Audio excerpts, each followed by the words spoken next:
Sometimes the most extraordinary talents hide behind the most ordinary appearances. In a world where strength is measured by muscle and skill by swagger, what happens when a quiet librarian from small-town Nebraska walks into the most prestigious shooting competition in the country?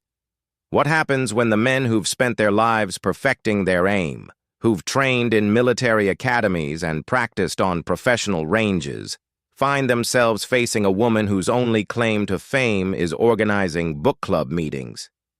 The answer lies in 10 perfect shots, taken without sight, that would forever change how the shooting community viewed talent, determination, and the power of quiet confidence. This is the story of Margaret Maggie Chen, a woman whose humble exterior masked a gift so extraordinary that even she didn't fully understand it until the moment when everything was on the line, when mockery turned to silence, and when 10 blindfolded bullseyes rewrote the rules of what was possible. Some stories are about rising to meet expectations. This is about shattering them completely. Margaret Chen adjusted her wire-rimmed glasses and pulled her sensible cardigan tighter around her shoulders as she stepped out of her beaten-up Honda Civic. The parking lot of the Rocky Mountain Precision Shooting Championship was filled with massive pickup trucks, military-style vehicles, and motorcycles that cost more than her annual salary as head librarian of Millfield Public Library. She felt like a sparrow that had accidentally landed in an eagle's nest. The sound of her practical flats clicking against the asphalt seemed impossibly loud compared to the heavy boots that surrounded her. Men in camouflage clothing, tactical vests, and baseball caps with military insignias moved past her with the confident swagger of people who belonged here. Their conversations were filled with technical terms about grain weights, ballistic coefficients, and wind calculations that sounded like a foreign language to the casual observer. Maggie clutched her registration paperwork in one hand and a worn leather gun case in the other. The case had belonged to her grandfather, and it looked ancient compared to the sleek, modern equipment cases that others carried. She could feel eyes following her as she made her way toward the registration tent, and she heard the whispers that people thought were quiet enough to escape her notice. "Is she lost?" one man muttered to his companion, a burly figure whose arms were covered in military tattoos. "Maybe she's looking for the craft fair down the road." His friend chuckled, shaking his head. "Nah, look at that case. She's actually registered. Probably some kind of publicity stunt or something. You know how these competitions are always trying to get more media attention." Maggie's cheeks burned, but she kept walking. She had heard variations of these comments countless times throughout her life. At 34, she had grown accustomed to being underestimated, overlooked, and dismissed. Her colleagues at the library saw her as the quiet woman who could recommend the perfect mystery novel and organize the children's reading program with military precision. Her neighbors knew her as the lady who brought homemade cookies to every community gathering and never forgot a birthday. None of them knew about the hours she spent at the private range outside of town, or the skill that had been developing slowly and steadily for the past 15 years. The registration table was staffed by 2 women who looked like they could bench press twice Maggie's weight. They wore matching black polo shirts with the competition logo and had the kind of confident posture that came from years of handling firearms. When Maggie approached, they exchanged a glance that she pretended not to notice. "Name?" the first woman asked, her fingers hovering over a tablet. "Margaret Chen," Maggie replied, her voice steady despite the butterflies in her stomach. The woman scrolled through the list, her eyebrows rising slightly when she found the entry. "Oh, you're the one who qualified through the mail-in competition." There was something in her tone that suggested this was somehow less legitimate than qualifying in person. "That's right," Maggie confirmed. She had spent months preparing for that qualification round, sending in target sheets that documented her ability to place shots within a 2-inch group at 300 yards. The competition organizers had been skeptical enough to require additional verification, including a notarized statement from the range master where she practiced. The second woman leaned forward, studying Maggie with curious eyes. "You know this is the precision rifle championship, right? Not the pistol competition?" "I'm aware," Maggie said quietly. "I've been preparing for this for 2 years." The women processed her paperwork with the kind of professional courtesy that masked their obvious doubt. They handed her a competitor's badge, a schedule of events, and a packet of information about range safety and competition rules. As she walked away, Maggie heard one of them say to the other, "This should be interesting." The competitor briefing was held in a large tent filled with folding chairs. Maggie found a seat in the back row and tried to make herself invisible as the other competitors filtered in. The room filled with the kind of casual confidence that came from years of experience. These were people who had been shooting competitively since they were children, who had served in military sniper units, who made their living teaching others how to shoot or designing equipment for precision marksmen. She recognized several faces from shooting magazines and online forums. There was Jake Morrison, a former Navy SEAL who had won this competition 3 times and had his own line of custom rifles. Marcus Williams sat near the front, his arms crossed over a chest that looked like it had been carved from granite. He was famous for his ability to make impossible shots in windy conditions and had recently signed a sponsorship deal with a major ammunition manufacturer. Dr. Sarah Beth Franklin commanded attention from the moment she entered the room. She was one of only 6 women competing this year and had earned respect through a combination of scientific precision and natural talent. She held a PhD in ballistics engineering and approached shooting with the methodical mindset of a researcher. Her custom rifle setup was rumored to cost more than most people's cars. As the competition director began explaining the format, Maggie found herself questioning her decision to enter. The championship consisted of multiple stages designed to test different aspects of precision shooting. There would be long-range accuracy challenges at distances up to 1,000 yards, moving target scenarios, and environmental challenges that required competitors to adjust for wind, elevation, and weather conditions. The director, a weathered man named Colonel Peterson, explained that this year's competition included a special exhibition challenge that had never been attempted before. "We've added what we're calling the Ultimate Precision Challenge," he announced. "The top 5 competitors from the preliminary rounds will have the opportunity to attempt 10 shots at 100 yards while blindfolded. It's never been done in competition before, and we're curious to see if anyone can even come close to hitting the target." A murmur of excitement ran through the room. Several competitors leaned forward, their interest clearly piqued by the challenge. Maggie felt her heart rate increase, but not from nervousness. For the first time since arriving, she felt a flicker of something that might have been anticipation. Colonel Peterson continued with the safety briefing and competition rules. But Maggie's mind was elsewhere. She was thinking about the countless hours she had spent at her grandfather's old farm, learning to shoot by sound and feel rather than sight. She remembered the games he had invented to teach her, the way he had encouraged her to trust her other senses, to feel the rhythm of her breathing and heartbeat, to listen to the subtle sounds that indicated wind direction and intensity.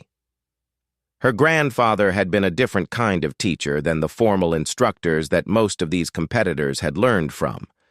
He had been a farmer who happened to be an exceptional marksman, a man who understood that the best shooting happened when the mind got out of the way and allowed the body to do what it had been trained to do. When the briefing ended, competitors began filing out to examine the course and familiarize themselves with the ranges. Maggie followed at a distance, observing the way others moved with easy familiarity through the complex. She watched them set up their equipment with practiced efficiency, adjusting scopes and testing wind conditions with instruments that looked like they belonged in a meteorology lab. Her own setup was simple by comparison. She carried her grandfather's modified Winchester Model 70, a rifle that had been carefully maintained and subtly customized over the years. The scope was high quality but not exotic. The bipod was functional but not fancy. Everything about her equipment suggested competence without calling attention to itself. As she found her assigned shooting position for the first stage of competition, Maggie overheard a conversation between two men who were setting up nearby. They were discussing the blindfolded challenge with the kind of bravado that young men often displayed when trying to impress each other. "It's impossible," one of them declared. "I mean, maybe you could get lucky and hit the target once or twice, but 10 bullseyes? No way. They're just doing it for the show." His companion nodded agreement. "It's probably just a publicity stunt. Get some attention for the competition, maybe get some video that goes viral. Nobody's actually going to take it seriously." Maggie said nothing, but she found herself smiling slightly as she began unpacking her rifle case. She thought about all the times her grandfather had told her that the most dangerous opponents were the ones who looked harmless. She thought about the countless afternoons they had spent practicing in conditions that would have seemed impossible to most people, shooting by moonlight, in fog so thick she couldn't see her own hands, with blindfolds that forced her to rely entirely on muscle memory and intuition. The first stage of competition was a standard long-range accuracy test. Competitors had to place 5 shots within a specified area at 400 yards, with points awarded based on proximity to the bullseye. It was the kind of challenge that separated serious competitors from casual enthusiasts, requiring not just accuracy, but consistency under pressure. Maggie took her time setting up her position, adjusting her bipod and checking her scope settings. She had learned from her grandfather that preparation was more important than natural talent, that the best shots came from careful attention to details that others might overlook. She checked the wind flags positioned along the range, noting subtle variations in direction and intensity that would affect her bullet's path. When her turn came, she settled into her shooting position with the kind of calm focus that came from years of practice.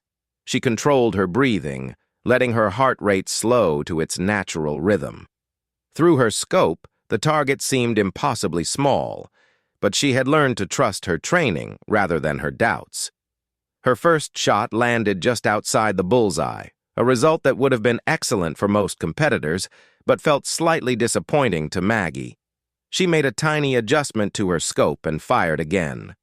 This shot was closer to center. The third shot was better still. By the 5th shot, she had found her rhythm, and the bullet landed exactly where she had intended. When the scores were posted, Maggie found herself in 7th place overall, a respectable showing that put her well within range of qualifying for the blindfolded challenge.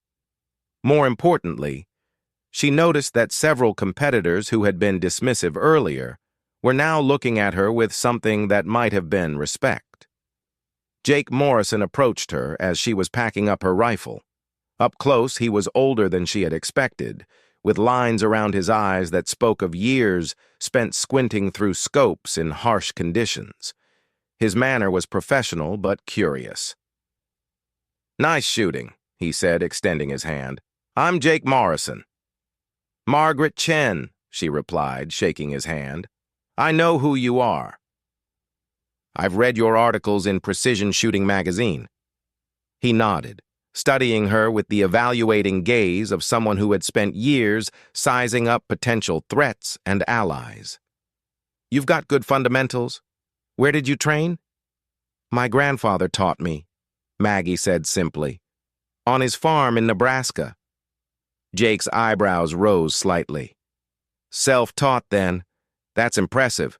Most people need formal instruction to reach this level." "My grandfather was a good teacher," Maggie replied. "He had different methods than most people, but they worked." As Jake walked away, Maggie could see him processing this information, trying to fit it into his understanding of how shooting skills developed. She knew that her background didn't match the typical profile of a precision shooter, and she could see that this made some people uncomfortable. They preferred competitors they could easily categorize and predict.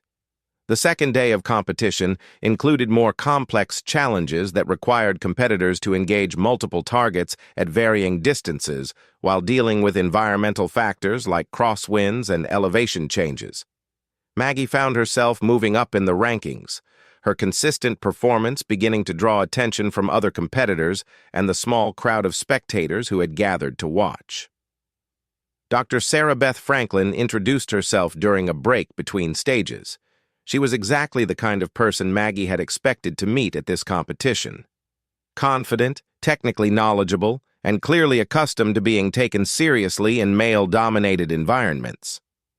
"I've been watching your technique," Sarah Beth said. "You have a very interesting approach. Most people overthink the win calculations, but you seem to be reading it intuitively."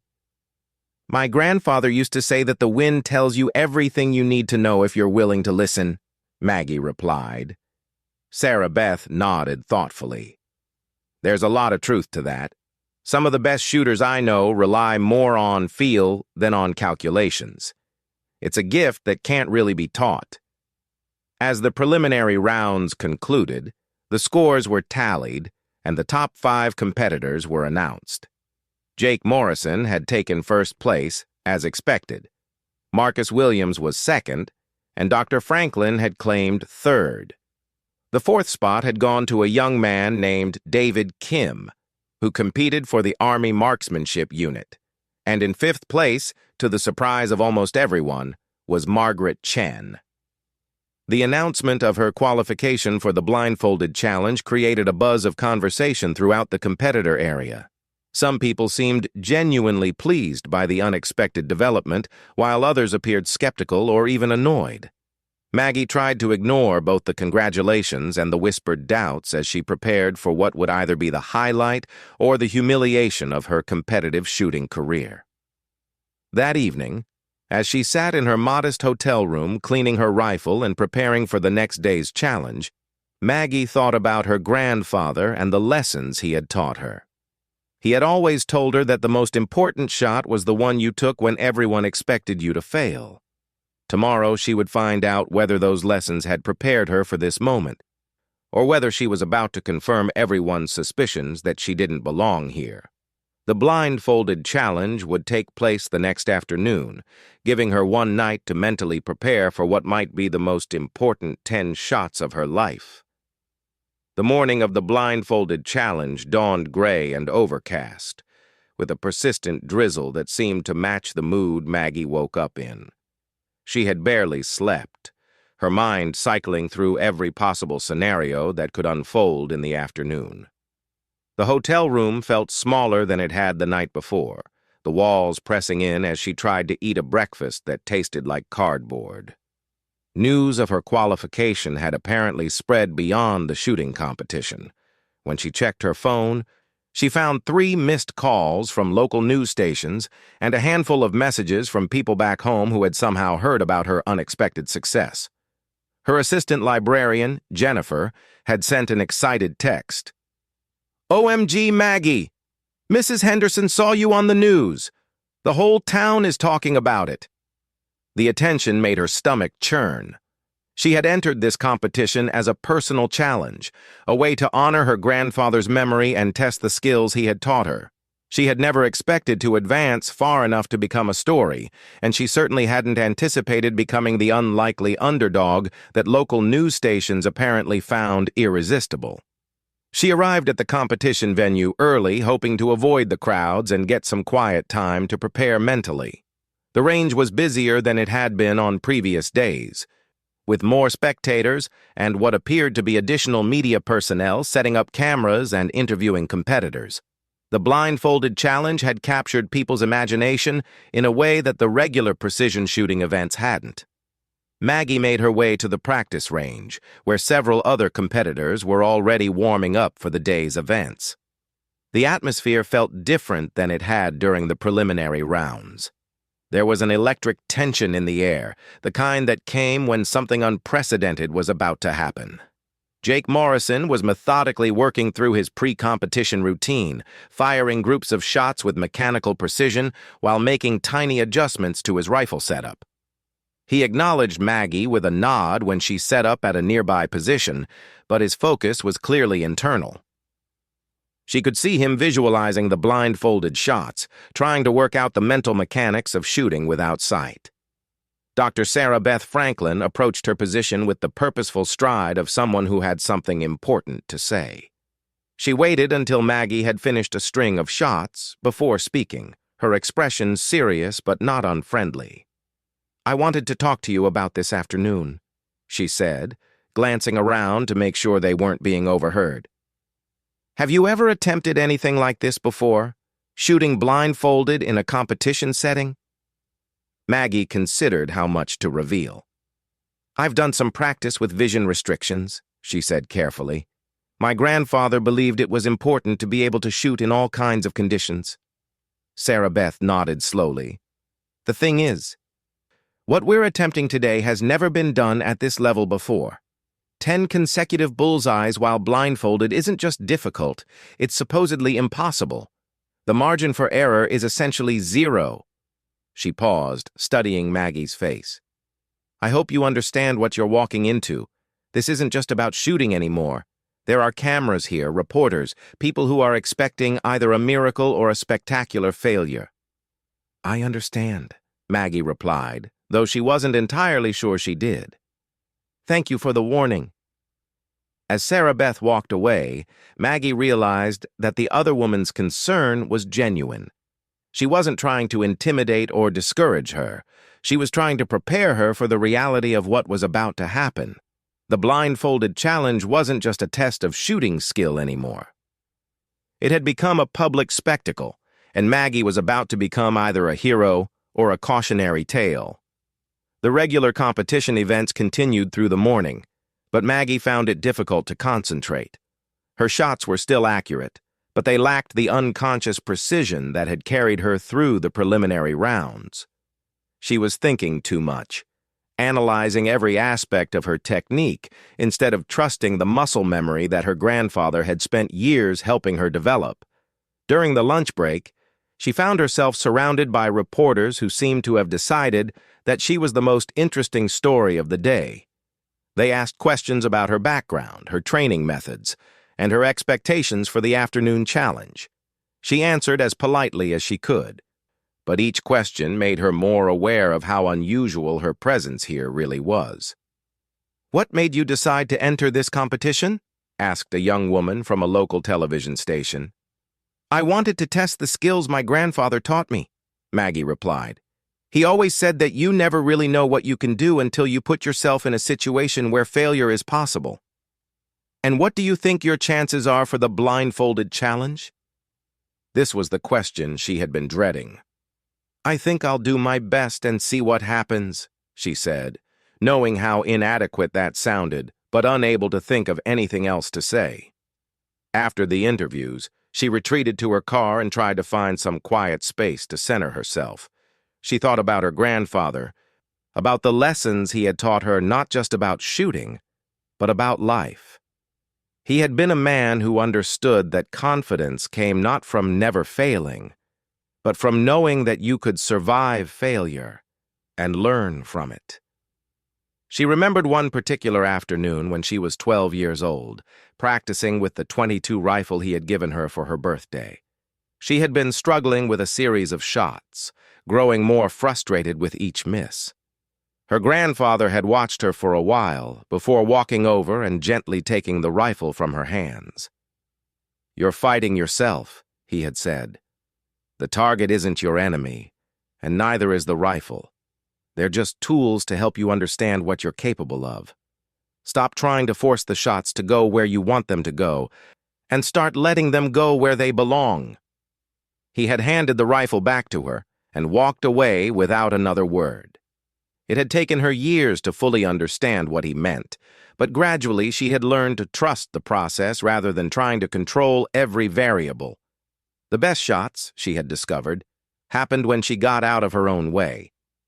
The afternoon crowd was larger than anything the competition had seen in previous years. Word had spread on social media about the unprecedented blindfolded challenge, and people had driven from hundreds of miles away to witness what was either going to be a historic achievement or an entertaining failure. Local news crews had set up cameras at multiple angles, and someone had even brought a drone to capture aerial footage. The 5 competitors who had qualified for the challenge gathered near the firing line while Colonel Peterson explained the rules to the crowd. Each shooter would fire 10 rounds at a standard bullseye target placed 100 yards away. They would be blindfolded using official competition blindfolds that had been inspected by multiple range officers. They could take as much time as they needed between shots, but once they began shooting, they had to complete all 10 rounds without removing the blindfold. The scoring would be based on proximity to the bullseye, with points awarded for shots within the various scoring rings. To achieve what most people would consider success, a competitor would need to at least hit the target with every shot. To achieve what the media was calling a perfect performance, all 10 shots would need to land in the bullseye, a circle roughly 4 inches in diameter. Jake Morrison went first, approaching the challenge with the methodical precision that had made him famous. He took nearly 5 minutes to set up his position, checking and rechecking his rifle placement before allowing himself to be blindfolded. His shots were deliberate and carefully spaced, with long pauses between each round as he re-established his position and breathing rhythm. When the target was retrieved and scored, Jake had achieved what most observers considered a remarkable performance. 8 of his 10 shots had hit the target, with 5 landing in scoring areas that would have been respectable in normal competition. It was a demonstration of exceptional skill, even if it fell short of the perfection that some had hoped to see. Marcus Williams approached the challenge with characteristic confidence, his movements quick and economical. He seemed less concerned with perfect positioning than with maintaining his natural shooting rhythm. His 10 shots came more quickly than Jake's, and when the target was scored, he had managed 6 hits, with 3 landing very close to the bullseye. Dr. Sarah Beth Franklin brought a scientist's methodical approach to the challenge. She spent several minutes examining the shooting position from different angles, making mental notes about sight lines and natural aiming points. Her shots were evenly spaced and mechanically precise. She achieved 7 hits, with 4 shots landing in the higher scoring areas.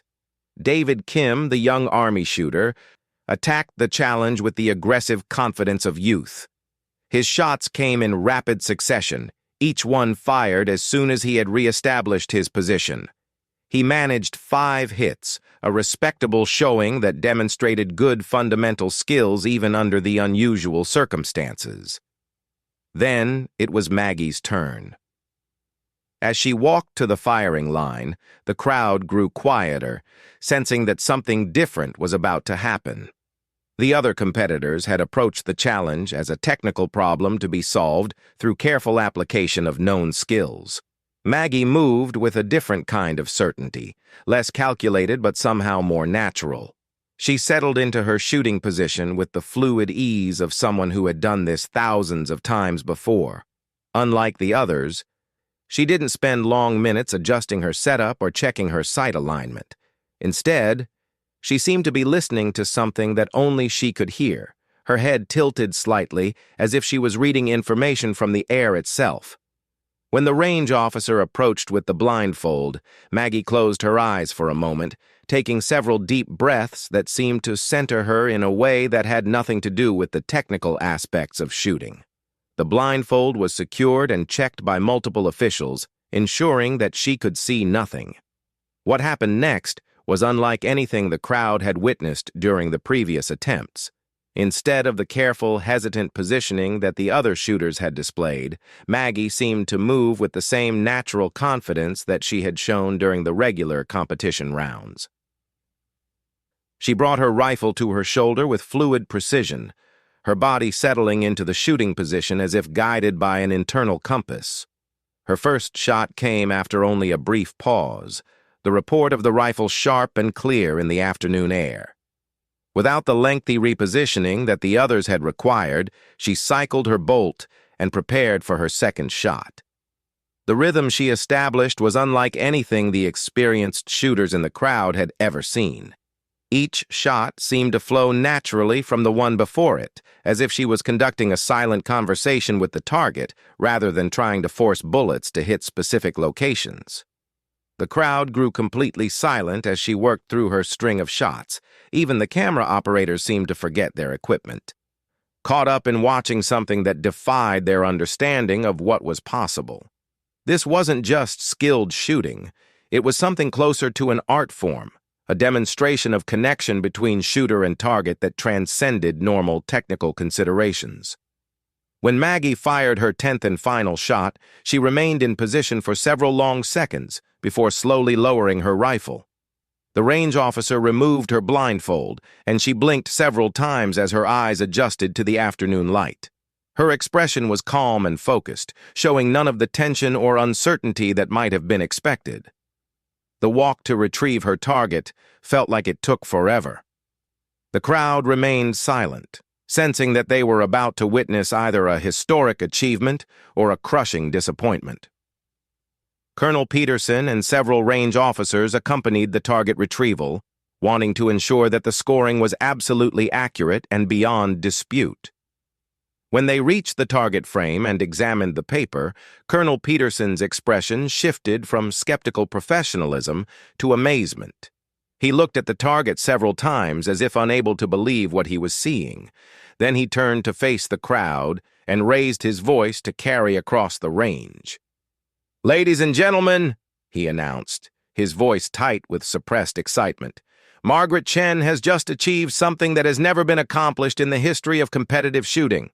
10 shots, 10 bullseyes, perfect score."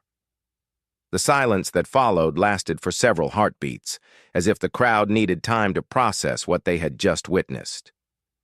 Then the applause began, starting slowly and building into something that sounded more like celebration than simple appreciation. People were standing, pointing, talking excitedly to their neighbors as they tried to make sense of what had just happened. But even as the crowd celebrated, Maggie could see the expressions on the faces of her fellow competitors. Along with genuine admiration and respect, there was something else: confusion, skepticism, and in some cases, doubt. What she had just accomplished was so far beyond normal shooting performance that some people seemed to be questioning whether it had actually happened. As she walked back toward the competitor area, she could hear whispered conversations starting among the spectators and other shooters. The questions were quiet but persistent. How was that possible? Had anyone ever seen anything like it before?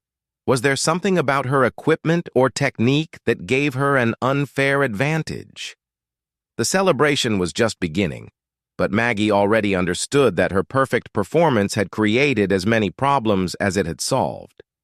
She had achieved something remarkable, but in doing so, she had also become something that made people uncomfortable, a person whose abilities didn't fit into their understanding of what was possible. The questions were just beginning, and she could sense that the real challenge wasn't behind her. It was still ahead. The celebration following Maggie's unprecedented performance lasted exactly 47 minutes. She knew this because she had been watching the clock on the range building, waiting for the inevitable moment when amazement would give way to suspicion. It came in the form of a heated discussion near the competitor registration table, where several shooters had gathered around Marcus Williams as he voiced concerns that others had been thinking but hadn't yet spoken aloud. "I'm not saying anything improper happened," Marcus was saying, his voice carrying clearly across the range despite his apparent attempt to keep the conversation private. "I'm just saying that what we witnessed defies everything we know about precision shooting. 10 perfect shots while blindfolded isn't just unlikely, it's mathematically improbable to the point of being virtually impossible." Dr. Sarah Beth Franklin had joined the group, her scientific mind clearly wrestling with the same questions. "The human visual system is responsible for roughly 80% of the feedback required for precision shooting," she said, her tone more analytical than accusatory. "Without visual confirmation of sight alignment, target acquisition, and environmental factors like wind indicators, achieving that level of accuracy should be impossible, even for world-class shooters. Jake Morrison stood slightly apart from the group, his expression thoughtful rather than skeptical. As a former military sniper, he had seen enough unexplained performances to know that exceptional circumstances sometimes produced exceptional results. But even he seemed to be struggling with what he had witnessed. "I've seen some incredible shooting in my time," he said quietly. "Combat situations where adrenaline and training combined to produce shots that seemed impossible. But this was different. This was consistent precision under controlled conditions. That's a different kind of achievement entirely." Maggie watched this conversation unfold from a distance, feeling simultaneously vindicated and isolated. She had expected doubts and questions, but she hadn't anticipated how quickly the atmosphere would shift from celebration to investigation. The same people who had been congratulating her minutes earlier were now examining her achievement with the intensity of detectives looking for evidence of a crime. Colonel Peterson approached her position with the careful neutrality of someone who had been placed in an impossible situation.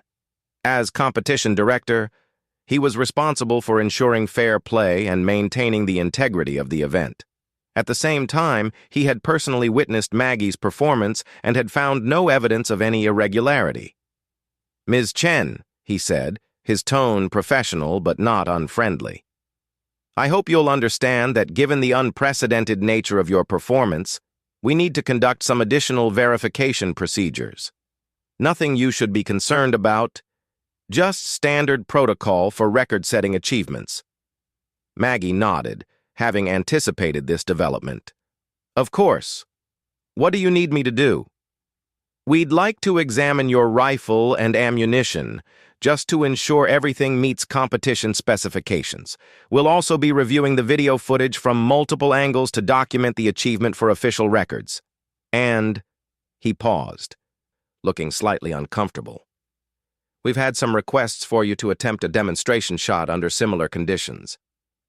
The last part wasn't really a request, and they both knew it. Despite the careful phrasing, it was clear that Maggie's achievement would remain under a cloud of suspicion unless she could demonstrate that it hadn't been a fluke or the result of some form of assistance that the observers had missed. "When would you like me to do the demonstration?" she asked. "If you're agreeable, we could set it up within the hour. Single shot, same distance, same conditions, just to put everyone's minds at ease." As word spread that Maggie had agreed to a demonstration shot, the crowd that had been dispersing began to gather again.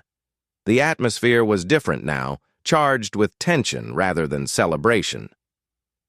She could feel people watching her differently, looking for signs of nervousness or deception that might explain what they had witnessed.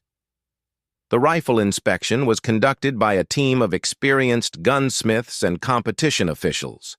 They examined every component of her grandfather's Winchester, measuring tolerances, checking for modifications, and testing the trigger mechanism. Her ammunition was weighed, measured, and compared against specifications to ensure that nothing provided an unfair advantage. Everything was found to be in perfect compliance with competition rules. The rifle was well maintained and skillfully customized, but there was nothing about it that would explain exceptional accuracy under blindfolded conditions. If anything, her equipment was more basic than what most of the other competitors were using. While the inspection continued, Maggie found herself surrounded by reporters who sensed that they were witnessing something that could become a major story. The questions came rapidly, each one probing for information that might explain or contextualize what had happened. "How long have you been shooting blindfolded?" asked a man from a national sports network. "My grandfather taught me to shoot in all kinds of conditions," Maggie replied. "He believed that relying too heavily on vision made shooters less adaptable when conditions weren't perfect." "Have you ever achieved this level of accuracy before?" "I've had good days and bad days, like any shooter. Today was a good day." "Some people are saying that what you accomplished is impossible. How do you respond to that?" This was the question she had been dreading, but also the one she had been preparing for. I think people sometimes underestimate what's possible when you combine proper training with focused preparation. My grandfather used to say that impossible was just another word for something nobody had figured out how to do yet. The demonstration shot was set up with even more scrutiny than the original challenge. Multiple cameras recorded from different angles. Range officers positioned themselves to observe every aspect of her preparation and execution. Several competitors volunteered to serve as additional witnesses, wanting to see up close whether they could detect any technique or method that might explain her exceptional performance. Maggie approached the demonstration with the same calm focus that had carried her through the original challenge. She understood that this single shot carried more weight than the original 10 had. If she failed to hit the bullseye, it would suggest that her earlier performance had been lucky rather than skillful. If she succeeded, it would only deepen the mystery and potentially increase the skepticism. She settled into her shooting position with practiced ease, her movements efficient and confident despite the intense scrutiny. When the blindfold was applied and checked by multiple officials, she took several deep breaths and seemed to center herself in a way that reminded observers of meditation rather than athletic preparation. The shot, when it came, was preceded by the same brief pause that had characterized her earlier performance. There was no lengthy preparation, no obvious struggle to establish proper sight alignment or compensate for environmental factors. She simply brought the rifle to her shoulder, paused for perhaps 3 seconds, and fired. The bullet struck the bullseye slightly left of center, a shot that would have been considered excellent under normal circumstances, but was somehow disappointing given what people had witnessed earlier. It was close enough to the center to demonstrate genuine skill, but far enough away to suggest that perfect accuracy might not be as repeatable as her earlier performance had indicated. The reaction from the crowd was mixed. Some people seemed relieved that she had demonstrated continued exceptional ability. Others appeared to find confirmation of their suspicion that the earlier performance had been somehow inflated or misrepresented. Still others looked more confused than ever, as if a single near-perfect shot was even harder to explain than 10 perfect ones. Marcus Williams approached her as she was removing her equipment from the firing line. His expression was serious but not hostile, the look of someone who was genuinely trying to understand something that didn't fit his experience. "That was impressive shooting," he said.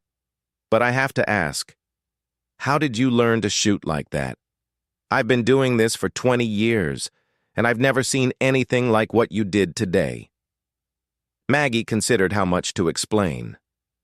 "My grandfather had some unusual teaching methods," she said finally. "He grew up during the Depression, learned to hunt in conditions where missing meant going hungry. He understood things about shooting that most people never have to learn." "What kind of things?" "How to read information that most people ignore. How to feel wind changes before you can see them. How to use your body's natural rhythms instead of fighting against them." She paused, then added, "He used to say that the best shots happened when you stopped trying to control everything and started trusting what your body already knew." Marcus nodded slowly, but she could see that her explanation raised more questions than it answered. The techniques she was describing sounded more like mysticism than marksmanship, and she understood why that would be difficult for technically trained shooters to accept. Dr. Sarah Beth Franklin had been listening to the conversation, and she approached with the purposeful stride of someone who had been conducting her own analysis of what she had witnessed.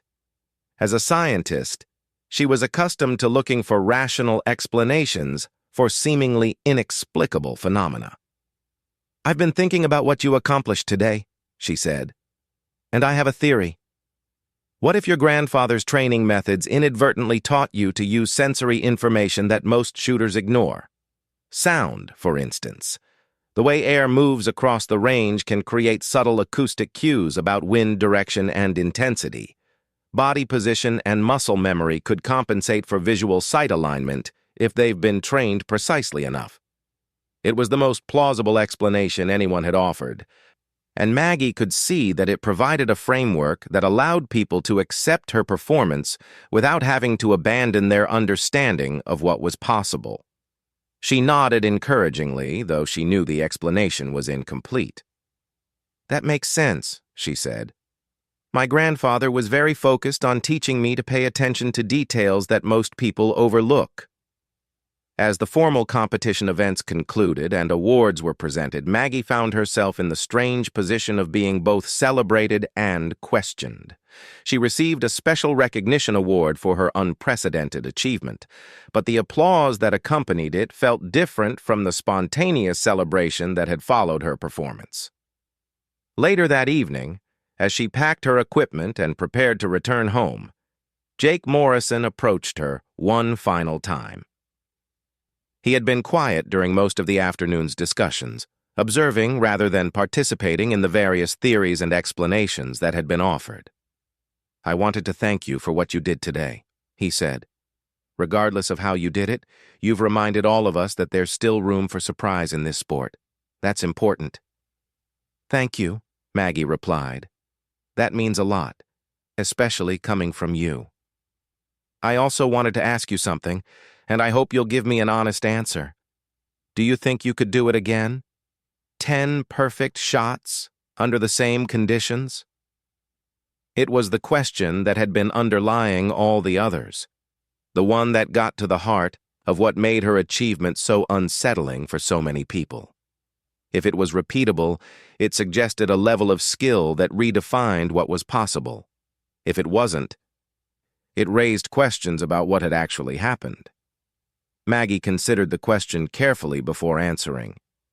"I don't know," she said finally. "I'd like to think so, but there are so many variables involved. The right conditions, the right mindset, the right preparation. My grandfather used to say that perfect shots were gifts that couldn't be demanded, only received." Jake nodded, seeming to find this answer more satisfying than the technical explanations others had offered. "That sounds like the truth, and maybe that's enough." As Maggie drove home through the darkness, she reflected on the day's events and the questions that would likely follow her for years to come. She had achieved something remarkable, but in doing so, she had also discovered that exceptional achievement could be as isolating as it was rewarding. The real test, she realized, wouldn't be whether she could repeat her performance. It would be whether she could live with being the person who had done something that others couldn't explain or replicate. Tomorrow, she would return to her job at the library, to her quiet life in a small Nebraska town, carrying with her the knowledge that she possessed a gift that the shooting world was still trying to understand. But tonight, as she drove through the empty highways with her grandfather's rifle secure in its case behind her, she allowed herself to feel proud of what she had accomplished.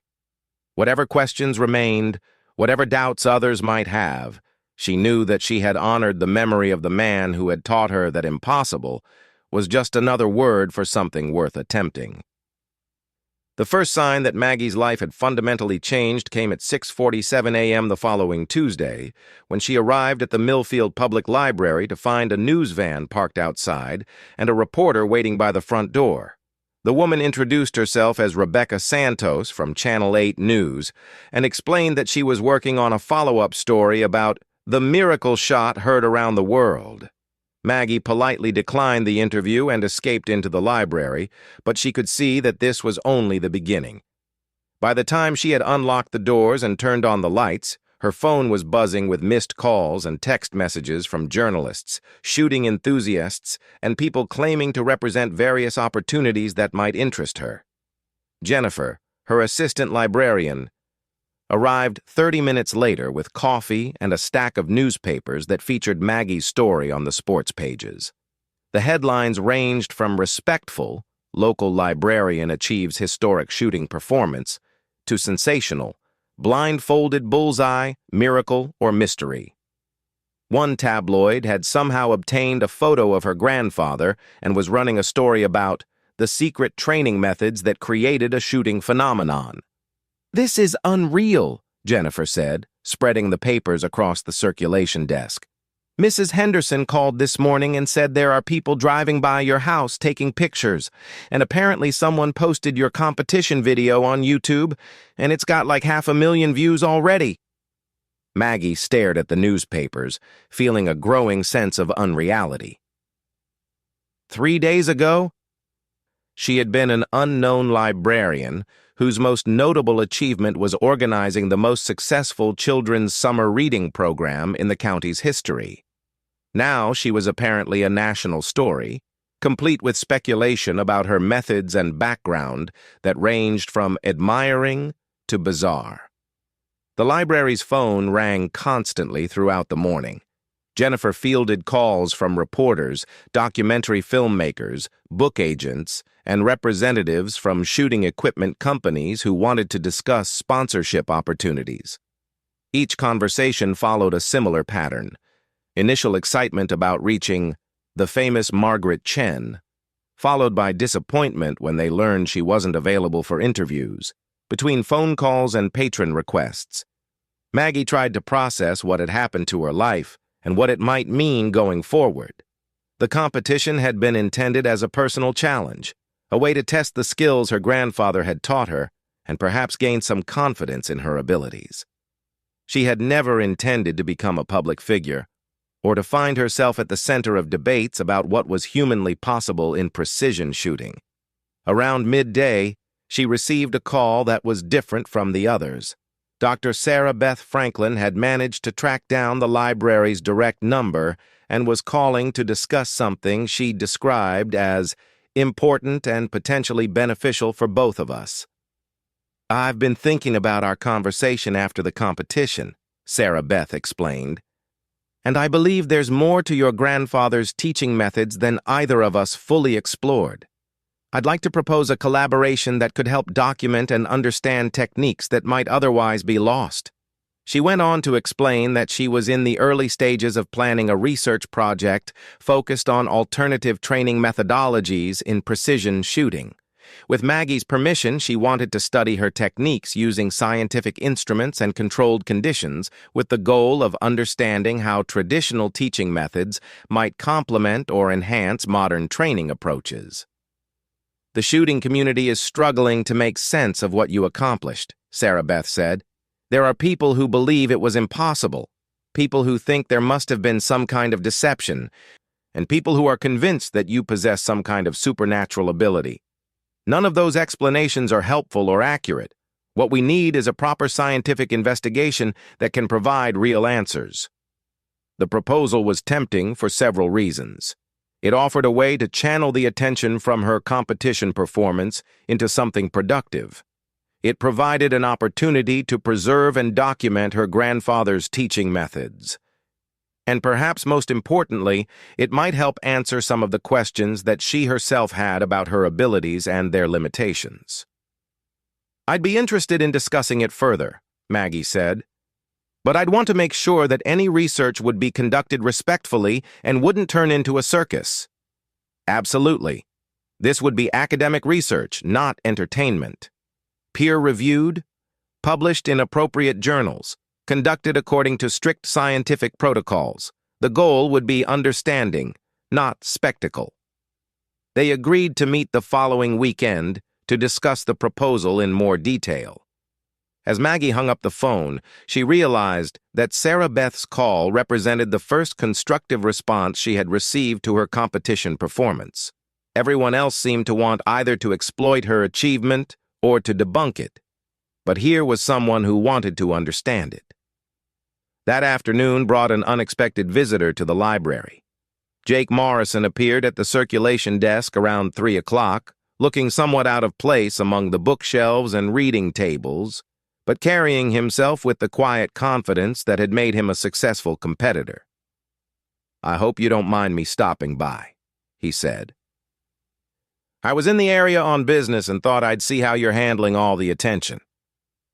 They found a quiet corner in the library's reference section, where Jake explained that he had been fielding his own share of calls and questions about Maggie's performance. As one of the competitors who had witnessed her achievement firsthand, reporters and shooting enthusiasts were eager to get his perspective on what had happened. "I've been telling people that I've never seen anything like it," he said, "but that doesn't seem to be the answer they want to hear. Some folks are looking for me to either validate their skepticism or confirm that you've got some kind of secret technique that could revolutionize competitive shooting." "And what do you actually think?" Maggie asked. Jake considered the question carefully before answering.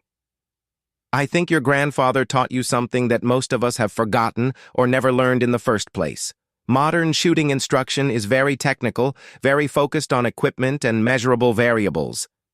But there's an older tradition of marksmanship that was more intuitive, more connected to natural rhythms and environmental awareness." He paused, then continued. "What you did at the competition reminded me of stories I heard from old-timers when I was starting out.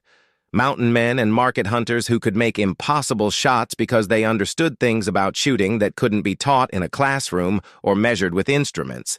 I think your grandfather was part of that tradition." It was the most satisfying explanation anyone had offered, because it acknowledged both the skill involved in her performance and the traditional knowledge that had made it possible. Jake wasn't trying to reduce her achievement to a scientific formula or dismiss it as impossible. He was recognizing it as part of a legitimate but underappreciated approach to marksmanship. "The shooting world has gotten very caught up in technology and technical perfection," he continued. "There's nothing wrong with that, but sometimes I think we've lost sight of the fact that the best shooting has always been as much art as science. What you did reminds people of that, and it makes some folks uncomfortable because it suggests there might be approaches they haven't considered." Before leaving, Jake mentioned that he had been contacted by several shooting schools and training facilities who were interested in learning more about traditional marksmanship techniques. "If you ever decide you want to share your grandfather's methods more widely, there are people who would be very interested in learning. Not everybody's looking to exploit what you've accomplished. Some of us just want to understand it." That evening, Maggie drove out to her grandfather's old farm, which she had inherited but rarely visited except for maintenance and tax purposes. The shooting range they had used was still there, overgrown but recognizable, with the old target frames still standing like weathered monuments to countless hours of practice. She walked the familiar ground, remembering the lessons that had taken place here and the patient man who had taught her that shooting was about more than just hitting targets. Her grandfather had understood that precision marksmanship was a discipline that engaged the whole person, mind, body, and intuition working together in harmony. As she stood where they used to practice, Maggie made a decision that would shape everything that followed. She would accept Sarah Beth's research proposal, but on her own terms. The study would be conducted here, on her grandfather's land, using his methods and respecting his memory. If people wanted to understand what she had accomplished, they would need to understand where it came from. More importantly, she would begin documenting her grandfather's teaching methods herself, preserving them in her own words before they were filtered through scientific analysis or academic interpretation. She owed it to his memory to ensure that his wisdom was recorded accurately, even if the world was only now ready to take it seriously. Walking back to her car, she noticed that the evening light was filtering through the trees in the same way it had during those long-ago practice sessions. For the first time since the competition, she felt truly at peace with what had happened and what was to come. The attention and scrutiny would continue, but she finally understood how to respond to it in a way that honored both her achievement and the man who had made it possible. The next morning brought another surprise. Among the usual stack of interview requests and business proposals was a handwritten letter from an elderly man in Montana who identified himself as Walter Thompson, a former military instructor who had known her grandfather during their service in Korea. "I saw the news reports about your shooting performance," he wrote, "and I recognized immediately what I was witnessing. Your grandfather Richard was the finest natural marksman I ever encountered, and he had theories about shooting that were far ahead of his time. I've been waiting 60 years for someone to demonstrate what he taught me about the connection between breathing, heartbeat, and natural point of aim. If you're interested, I'd like to share some memories of your grandfather that might help explain where his methods came from. The letter included a phone number and an invitation to visit his ranch if she was ever in Montana. As Maggie read his words, she realized that her grandfather's influence had extended far beyond the farm where she had learned to shoot. There were other people who understood his methods, other students who had learned from him and preserved elements of his teaching. For the first time since the competition, she felt hopeful about the future. The attention and scrutiny would continue, but now she understood that there was a larger story to be told, not just about one remarkable performance, but about a tradition of marksmanship that had nearly been lost and was only now being rediscovered. The research collaboration with Sarah Beth could be part of that larger project, a way to bridge the gap between traditional wisdom and modern understanding. And perhaps, if she was careful and deliberate about how she proceeded, she could help ensure that her grandfather's legacy became something more than just a curiosity or an unexplained achievement. That afternoon, she called Sarah Beth to accept the research proposal and to discuss how they might expand it to include documentation of traditional teaching methods that had been passed down through generations of exceptional marksmen. It would be a longer and more complex project than either of them had initially envisioned, but it would also be more meaningful. The circus atmosphere that had followed her competition performance was beginning to settle into something more manageable, but Maggie understood that the real work was just beginning. She had accomplished something remarkable, but now she had the opportunity to accomplish something even more important, preserving and sharing knowledge that might otherwise be lost forever. 6 months after the blindfolded challenge that had changed her life, Maggie stood at the edge of her grandfather's old shooting range, watching as Dr. Sarah Beth Franklin calibrated the last of her measurement instruments. The research project had evolved into something far more comprehensive than either of them had originally envisioned, drawing in additional researchers, traditional marksmen, and even a documentary film crew that was recording the proceedings with respectful discretion. The transformation of the old farm had been remarkable. What had once been an overgrown practice area was now a functioning research facility that managed to honor both scientific rigor and traditional teaching methods. Modern measurement equipment coexisted with century-old target frames. Ballistic chronographs and wind measurement devices shared space with the simple tools that her grandfather had used to teach fundamental marksmanship skills. Walter Thompson had made the trip from Montana, bringing with him 2 other former students of her grandfather who had maintained contact over the decades. Their presence had added depth and context to the research that no scientific instruments could have provided. These were men who understood firsthand the methods they were trying to document and preserve. Your grandfather called it shooting from the inside out, Walter explained to Sarah Beth as she prepared to record another session. Most people think of marksmanship as a matter of controlling external variables: wind, distance, equipment settings. Richard taught us that the most important variables were internal: breathing rhythm, heartbeat, mental state, the body's natural harmony with its environment. The research sessions had revealed that Maggie's achievement at the competition was both more and less mysterious than people had assumed. Her ability to shoot accurately while blindfolded was the result of decades of training that had developed her sensitivity to sensory information that most shooters ignored. But this wasn't supernatural or inexplicable. It was the logical result of systematic training that had been passed down through generations of exceptional marksmen. Sarah Beth's instruments had documented the precise mechanics of how this worked. Maggie's shooting position was unconsciously adjusted based on subtle acoustic cues that indicated wind direction and intensity. Her breathing pattern naturally synchronized with her heartbeat in a way that minimized the effects of body movement on rifle stability. Most remarkably, her muscle memory was so precisely developed that she could achieve consistent sight alignment even without visual confirmation. What we're seeing here challenges some fundamental assumptions about how marksmanship skills develop, Sarah Beth told the documentary camera during one of their filming sessions. Modern training methods focus heavily on conscious control of variables, but traditional methods like those Richard Chen developed seem to emphasize unconscious integration of environmental and physiological factors. Both approaches can produce excellent results, but they're working through completely different mechanisms.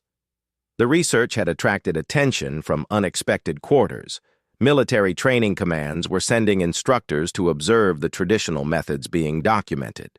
Olympic shooting programs were exploring how some of the techniques might enhance their athletes' performance.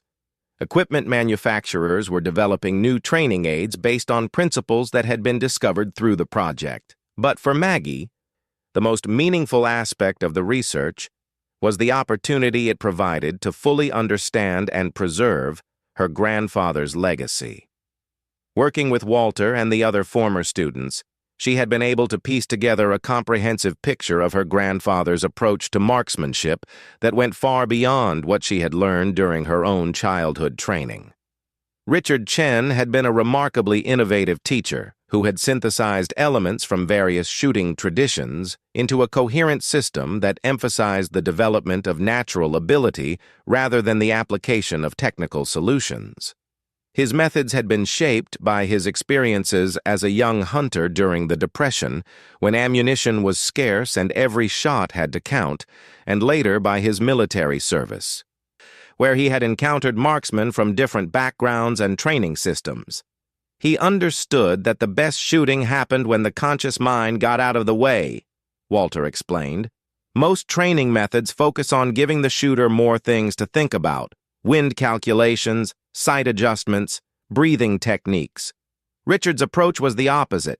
He trained people to trust their bodies and their instincts, to let their unconscious mind handle the details while their conscious mind focused on larger patterns and rhythms. The documentation project had expanded to include not just Maggie's abilities, but the broader tradition of intuitive marksmanship that her grandfather had represented.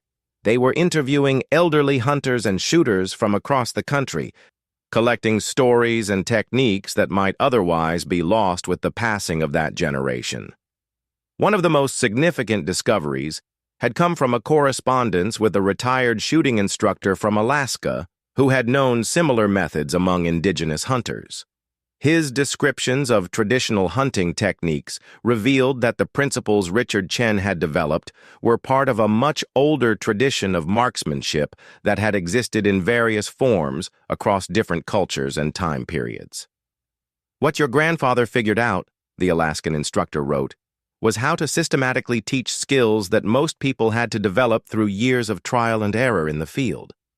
He created training methods that could reliably produce the kind of intuitive shooting ability that usually only emerged in people who had been hunting for survival from childhood. The research had also provided answers to questions that had followed Maggie since the competition. She could indeed repeat her blindfolded performance, though not with absolute consistency.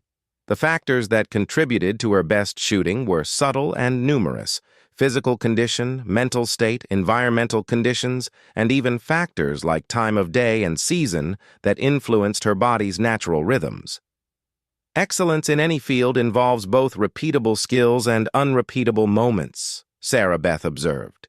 What makes Maggie's abilities so remarkable isn't just that she can shoot accurately while blindfolded, but that she can do it consistently enough to demonstrate clear competence even when conditions aren't perfect for peak performance. The scientific documentation had also helped address the skepticism that had followed Maggie's competition achievement. Video analysis, sensor measurements, and controlled testing had provided clear evidence that her performance was the result of genuine skill rather than luck or deception. More importantly, the research had shown that her abilities, while exceptional, were the logical result of specific training methods that could be understood and potentially taught to others. Jake Morrison had become a regular visitor to the research site, working with Walter and the other traditional marksmen to explore how modern competitive shooting might benefit from incorporating some of the older methods. His own shooting had improved measurably as he learned to pay attention to environmental and physiological cues that he had previously ignored. "I've been shooting competitively for 20 years, he told the documentary crew, and I thought I understood everything there was to know about marksmanship. Working with these folks has shown me that I was only using about half of my potential. The technical approach I learned is valuable, but it's incomplete without the intuitive elements that traditional methods develop." The project had also attracted students who wanted to learn the methods firsthand. Maggie found herself in the unexpected role of teacher, working with Sarah Beth to develop training protocols that combine traditional techniques with modern safety standards and scientific understanding. The first formal class had been held the previous month, with 12 students ranging from competitive shooters seeking to improve their performance to researchers interested in human potential and traditional knowledge systems. The course had been designed as an intensive week-long program that introduced participants to the fundamental principles of intuitive marksmanship.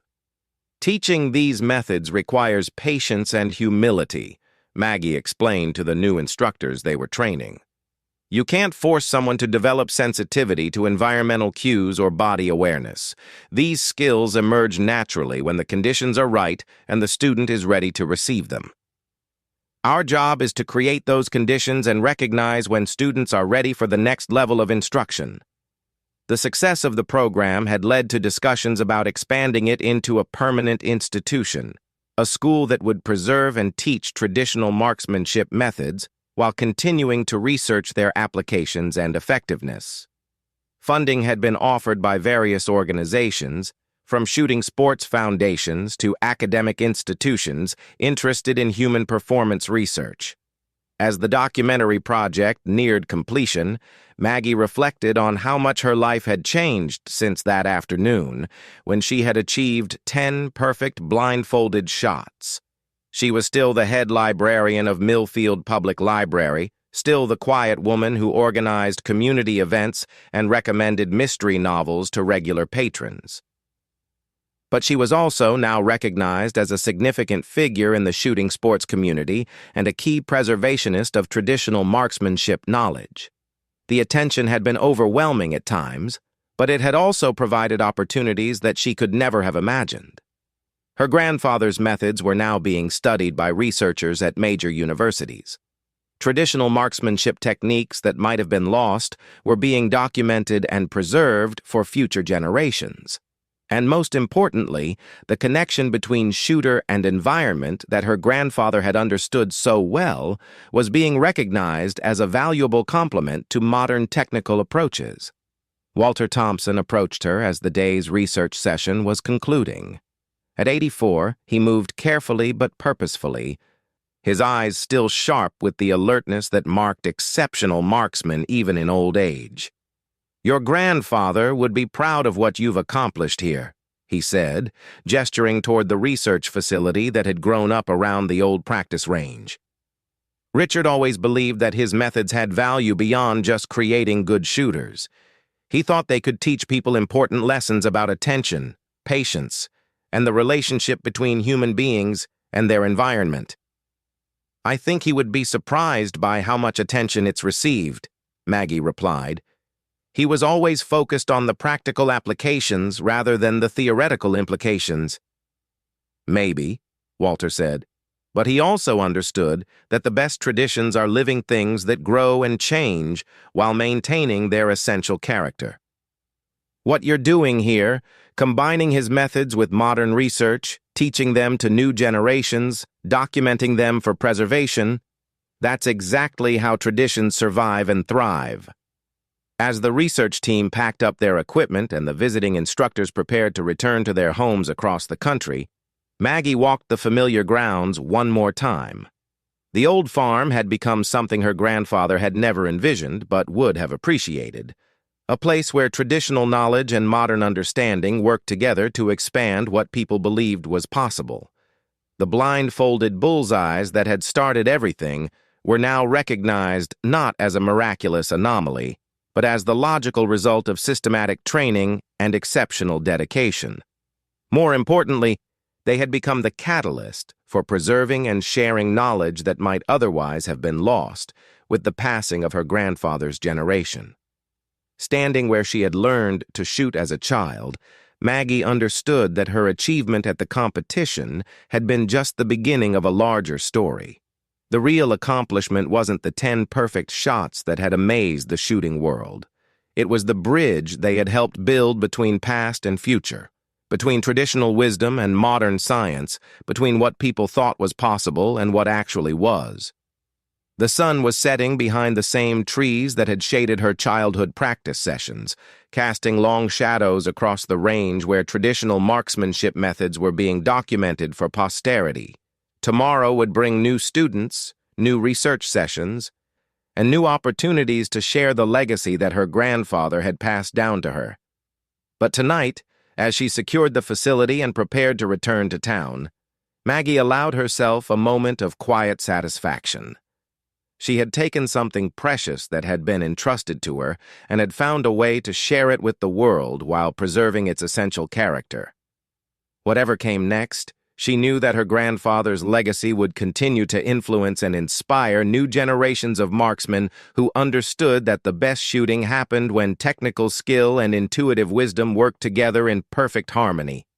The simple woman who had been mocked at the competition had become something more: a teacher, a preservationist, and a bridge between worlds. And in the process, she had discovered that the most important bullseyes were not the ones marked on targets, but the ones that connected past and future, tradition and innovation, teacher and student in an unbroken chain of knowledge and understanding.